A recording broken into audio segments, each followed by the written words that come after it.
Dari pengakuan pemiliknya, bahan bakar jenis aftur ini akan dijual ke warga sebagai pengganti minyak tanah. Pelaku mengaku bahan bakar minyak ini didapat dari rekannya di Makassar, Sulawesi Selatan, dan kegiatan jual beli bahan bakar minyak tanpa izin ini telah dilakukan pelaku sejak 6 bulan yang lalu. Untuk memastikan jenis bahan bakar ilegal ini, polisi akan melakukan pemeriksaan di laboratorium. Sekitar 3.750 liter bahan bakar ini ditampung di dalam 50 jerigen. Meski barang bukti telah disita, namun polisi belum dapat menahan pemiliknya lantaran polisi masih melakukan pendalaman. Yang mana setelah kita melakukan pengecekan di lokasi tersebut memang dijadikan tempat penampungan BBM yang menurut kami ilegal.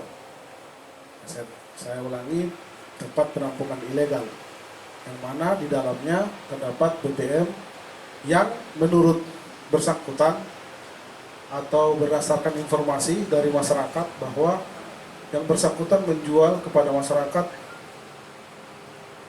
minyak tanah. Menurut yang bersangkutan, ini dijual kepada masyarakat minyak tanah. Namun setelah kami melakukan pengecekan, yang bersangkutan mengelak dengan menyebutkan bahwa ini merupakan aftur.